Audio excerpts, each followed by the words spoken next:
Assalamualaikum warahmatullahi wabarakatuh. Izin Pak Bayu, kami dari kelompok 4 akan mempresentasikan hasil diskusi kami. Baik, selamat malam untuk Pak Bayu Haji Sudibyo dan teman-teman semuanya. Di sini kami dari kelompok 4 ingin sedikit mempresentasikan tentang sistem kontrol digital, yang dimana pembahasan kali ini yaitu ada orde 1 dan orde 2, yang nantinya akan kita singgung sedikit, yaitu ada dasar, perbandingan, serta optimalisasi. Untuk anggota dari kelompok 4 sendiri, itu ada saya sendiri, Ibu Dwi Aditya Wicaksana, selanjutnya ada Kak Raditya Ridho Kurnia, dan yang ketiga ada Kak Grace Jola, yang keempat ada Kak Akrivita Septia Sekardiningrum, dan yang terakhir ada Kak Oki Diva Saraswati.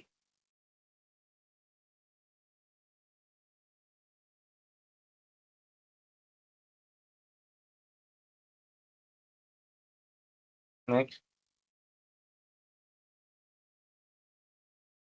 Yang pertama-tama, yaitu ada pendahuluan dari sistem kontrol digital. Sistem kontrol digital memproses sinyal diskrit melalui sampling dan digitalisasi. Keunggulan utamanya yaitu meliputi fleksibilitas algoritma, integrasi mikroprosesor, dan kemampuan desain dengan sistem yang kompleks. Model orde 1 dan 2 menjadi fondasi penting dalam analisis dinamika sistem kendali.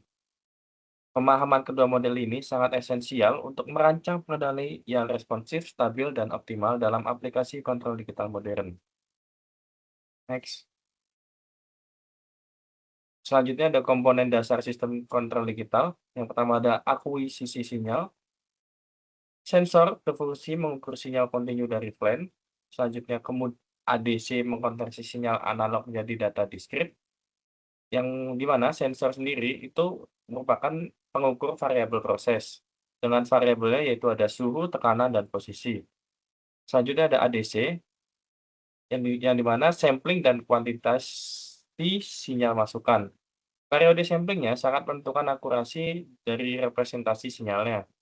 Selanjutnya ada pemrosesan dan output, yang dimana pengendali digital mengolah data diskrit untuk menghasilkan sinyal kontrol yang optimal dan presisi. DAC mengubah sinyal digital kembali ke analog. Lalu selanjutnya ada zero order hold, yaitu mempertahankan nilai output antar sampling. Untuk alurnya, yaitu awalnya dari sensor, lalu ADC, lalu ada pengendali, lalu ada DAC, selanjutnya plan. Next. Selanjutnya ada analisis sistem digital dalam domain Z, di mana transformasi Z berperan analog dengan transformasi Laplace pada sistem kontinu, yang dimana memungkinkan analisis sistem diskrit dalam domain frekuensi yang kompleks. Persamaan beda menggambarkan hubungan input-output secara rekursif, sedangkan fungsi alih diskrit atau HZ merepresentasikan karakteristik sistem. Letak pole pada bidang Z menentukan kestabilan, yang dimana pole di dalam lingkaran itu satuannya menghasilkan sistem yang stabil, sedangkan pole yang di luar lingkaran menyebabkan ketidakstabilan. Untuk selanjutnya akan dilanjutkan oleh rekan saya, yaitu Kak Raditya Ridho Kurnia. Untuk waktu dan tempatnya dipersilakan. Terima kasih Kak kesempatannya. Izin melanjutkan presentasi sistem orde 1 digital. Model orde 1 memiliki satu pole dominan yang menentukan seluruh perilaku dinamis sistem. Persamaan beda yaitu YK sama dengan A kali Y dalam kurung K min 1 plus B kali UK, menggambarkan output bergantung pada nilai sebelumnya. Karakteristik utamanya yaitu yang pertama, konstanta waktu T menentukan kecepatan konvergensi sistem. Kedua, respon eksponensial monoton tanpa overshoot atau osilasi. Ketiga, error tunak dapat dihitung dari gain loop terbuka sistem. Dinamika respon yaitu kurva respon langkah menunjukkan pendekatan eksponensial menuju nilai akhir dengan kecepatan ditentukan oleh posisi pole. Pole lebih dekat ke origin, artinya yaitu respons lebih cepat. Kedua, pole mendekati Z sama dengan 1, ya, artinya yaitu respons lebih lambat. Settling time sama dengan 4T untuk mencapai 98% nilai akhir. Kemudian kestabilan sistem OD 1 digital. Syarat kestabilan utama pole yaitu pole harus terletak di dalam lingkaran satuan pada bidang Z pole kurang dari 1. Sistem stabil jika magnitudo pole kurang dari 1. Kriteria kestabilan bidang Z. Yang pertama yaitu pole mendekati origin, memiliki arti yaitu respon lebih cepat, settling time singkat. Kemudian kedua, pole mendekati lingkaran satuan, artinya itu respons lambat dan lebih sensitif.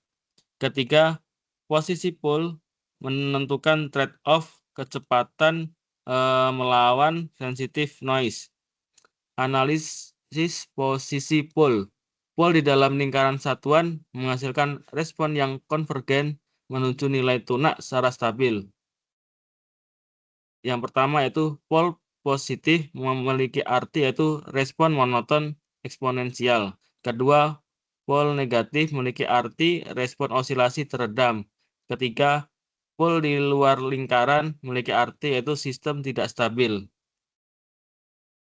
Sistem OD 2 digital. Sistem OD 2 digital memiliki dua pole dominan yang memungkinkan dinamika kompleks seperti overshoot, osilasi teredam, dan respon kritis dalam domain Z.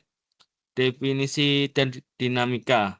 Yang pertama yaitu dua pole dominan menghasilkan respon transient yang lebih kaya. Kedua, memungkinkan overshoot, osilasi teredam, dan respon kritis. Ketiga, lebih akurat merepresentasikan sistem fisik nyata. Parameter utama frekuensi natural atau omega n yaitu menentukan kecepatan osilasi alami sistem. Rasio redaman atau rasio redaman memiliki arti yaitu mengontrol tingkat peredaman osilasi. Dengan karakteristik yaitu rasio redaman yang kurang dari 1 memiliki arti underdamped atau osilasi teredam. Rasio redaman sama dengan 1 memiliki arti critically damped atau tanpa osilasi. Rasio redaman lebih dari 1 memiliki arti yaitu overdamped atau respon lambat. Selanjutnya akan dilanjutkan oleh Kak Grace Jula. Untuk Kak Grace Jula dipersilakan. Terima kasih Kak Radit atas kesempatannya. Untuk selanjutnya yaitu parameter performansi sistem orde 2, di mana terdapat ada dua parameter. Yang pertama pada parameter waktu, rise time atau TR, waktu yang diperlukan respons naik dari 10% ke 90% nilai akhir, dipengaruhi oleh omega n dan tera kuadrat. Kemudian peak time, yaitu waktu mencapai puncak pertama, di mana T sub P sama dengan Pi dibagi omega n dikali akar 1 dikurang zeta kuadrat. Kemudian hubungan ini di mana semakin besar omega n, semakin cepat respons sistem. Selanjutnya yaitu rumus overshoot, di mana M sub P sama dengan E pangkat minus Pi zeta dibagi akar dari 1 dikurang zeta kuadrat dikali 100%. Kemudian parameter respons, yaitu maksimum overshoot, M sub P, di mana persentase lonjakan respons melebihi nilai tunak, bergantung pada rasio redaman zeta. Kemudian setting time, yaitu waktu respons masuk dalam batas kurang lebih 2% atau kurang lebih 5% nilai akhir. Hubungannya yaitu semakin kecil zeta, semakin besar overshoot yang terjadi. Selanjutnya setting time sama dengan 4 dibagi zeta omega n untuk kriteria 2%. Selanjutnya, perbandingan sistem orde 1 dan orde 2, di mana sistem orde 1 yaitu memiliki satu pole dominan dengan respons eksponensial monoton tanpa osilasi atau overshoot. Selanjutnya, parameter kunci di mana konstanta waktu dan error tunak yaitu steady state error. Selanjutnya, analisis lebih sederhana, cocok untuk sistem dengan dinamika dasar, dan aplikasinya lebih filter sederhana, sistem thermal, dan proses lambat. Kemudian sistem orde 2, di mana memiliki dua pole dominan yang memungkinkan dinamika overshoot dan osilasi teredam. Kemudian parameter kuncinya yaitu frekuensi natural atau omega n, rasio redaman, overshoot, dan settling time. Analisis lebih kompleks dan representasi transien lebih akurat. Pengaplikasiannya pada motor DC, sistem mekanis, dan kontrol presisi. Selanjutnya,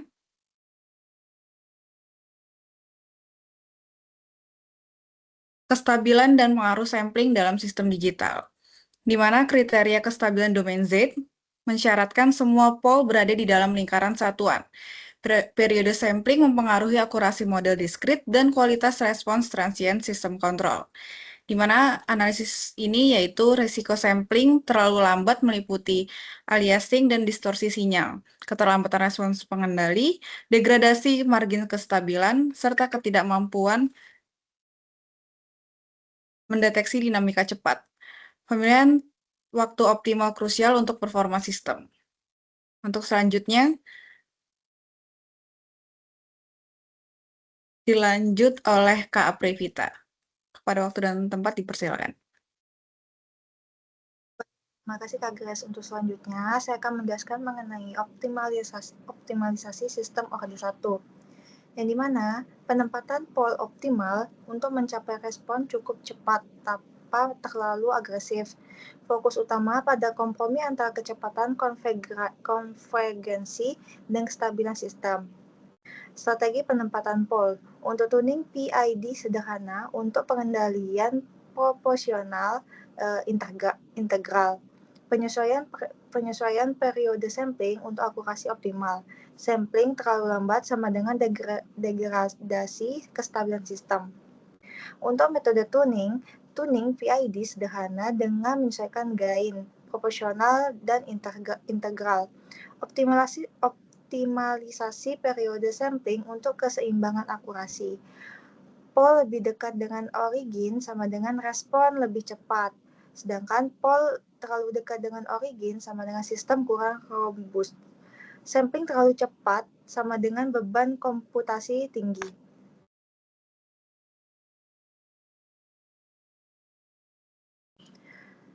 Optimalisasi sistem orde 2. Keseimbangan antara kecepatan respon dan rasio redaman.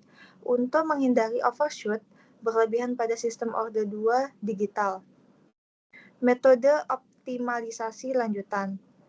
Tuning PID lanjutan dengan optimasi parameter KP, KI, KD, kompensator, LED-lag digital untuk perbaikan respon transien.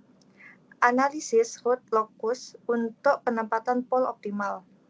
Untuk fungsi biaya kontrol, di mana minimisasi fungsi biaya J dalam kontrol optimal diskrit merupakan defisiasi output dan aksi kontrol. Untuk rumus dia sama dengan sigma E K kuadrat ditambah lambda U K kuadrat sebagai kriteria optimisasi. Pendekatan ruang keadaan untuk desain pengendalian optimal. Trade-off antara settling time dan overshoot maksimum.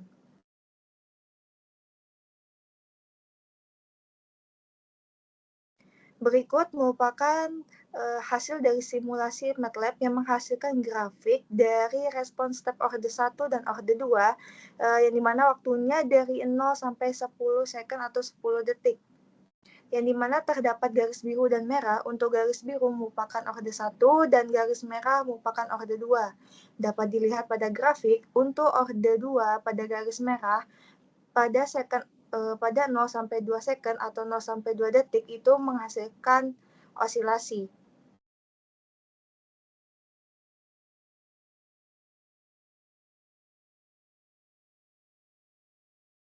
Baik, untuk selanjutnya akan dijelaskan oleh rekan saya yaitu Kak Oki. Terima kasih. Baik, terima kasih Kak Vita. Izin untuk selanjutnya yaitu relevansi implementasi dan studi kasus motor DC Maxon RE50, di mana perbandingan model orde 1 dan orde 2 terhadap respon eksperimen motor DC Maxon RE50 menunjukkan perbedaan signifikan dalam akurasi.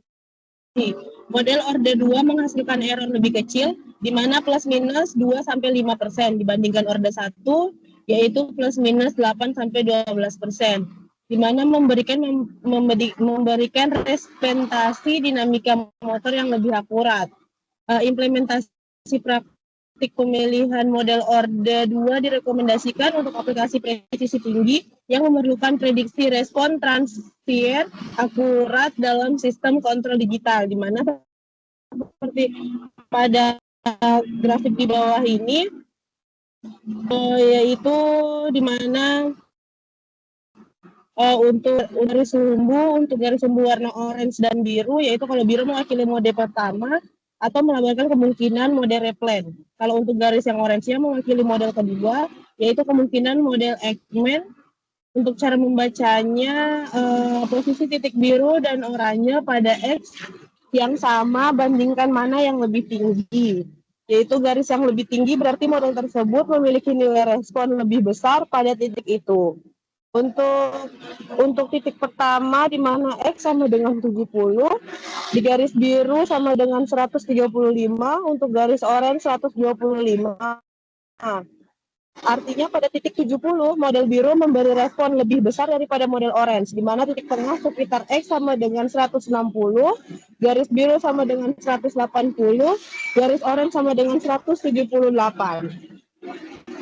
Itu artinya kedua model hampir sama, respon keduanya sangat mirip pada titik ini, yaitu titik akhir X sama dengan 190, garis biru sama dengan 255, garis orange sama dengan 245. Baik, untuk selanjutnya, Kak Fit.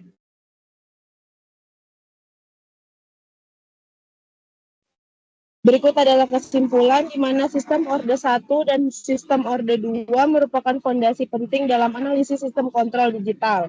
Orde 1 unggul dalam kesederhanaan implementasi dan analisis, sementara orde 2 memberikan representasi yang lebih akurat untuk dinamika transient.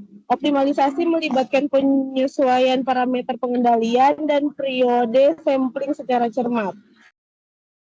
Untuk poin-poinnya terbagi atas 3. Yang pertama adalah pemahaman kedua model esensial untuk studi kontrol digital lanjutan.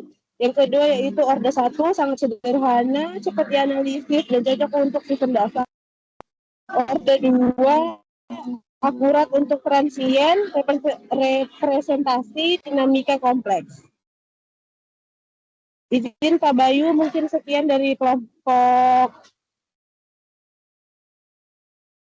Izin Pak Bayu, mungkin sekian dari kelompok 4, kurang lebihnya kami mohon maaf. Kami tutup dengan wabillahi taufiq wal hidayah. Wassalamualaikum warahmatullahi wabarakatuh. Terima kasih.